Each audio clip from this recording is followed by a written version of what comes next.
Hallo und herzlich willkommen bei Rhinoworks. Wie ihr im unglaublich dramatischen Intro gerade gesehen habt, habe ich ein kleines Problem mit einer meiner Maschinen. Und zwar rede ich von meinem dicken Hobel, den ich sonst eigentlich ziemlich cool finde. Der macht nämlich echt schöne Ergebnisse, wie zum Beispiel hier auf diesem Stück Eiche. Was mir aber gar nicht gefällt, ist dieser Hobelschlag, den es immer wieder mal gibt am Anfang und am Ende des Werkstücks. Heute werde ich versuchen, dieses Problem zu beseitigen oder wenigstens ein bisschen zu minimieren.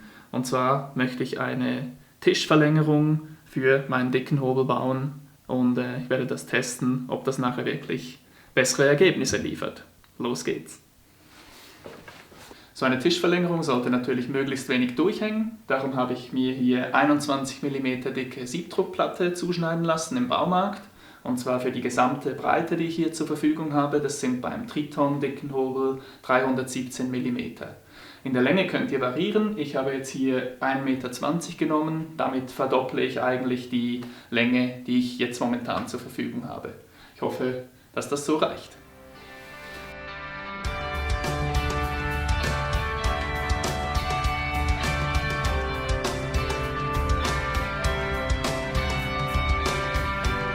Damit die Siebdruckplatte an Ort und Stelle bleibt und ein bisschen mehr Stabilität bekommt, bekommt sie jetzt noch Verstrebungen.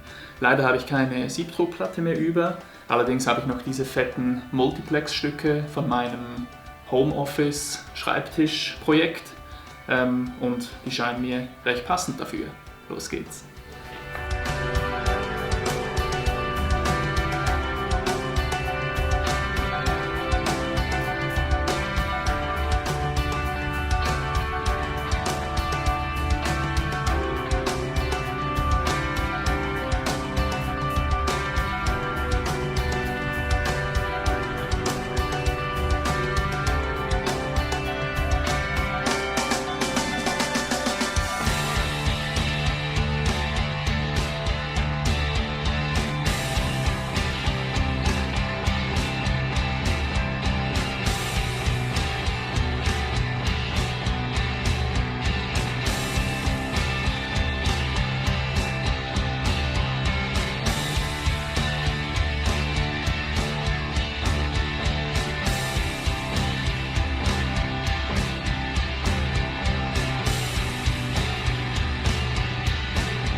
Damit wäre die Tischverlängerung für meinen dicken Hobel fertig.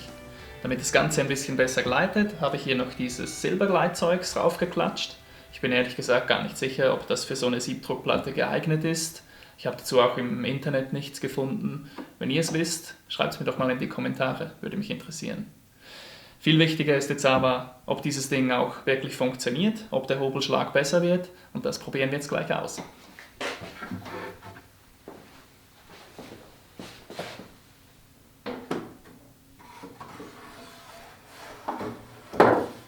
Für den Test habe ich leider kein weiteres Stück Eiche da.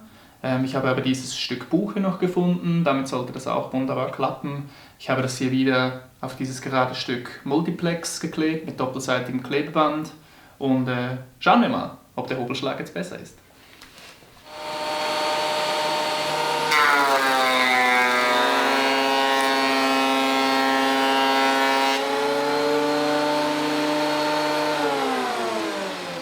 So, der erste Test mit der neuen Tischverlängerung ist durch. Mein Fazit dazu: Es macht sich leider ein bisschen ernüchterung breit.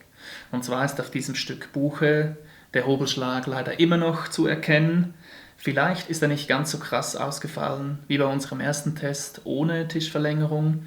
Hier bei diesem Stück Eiche, da hat es mir nämlich wirklich eine ziemlich tiefe Welle ins Holz gehauen.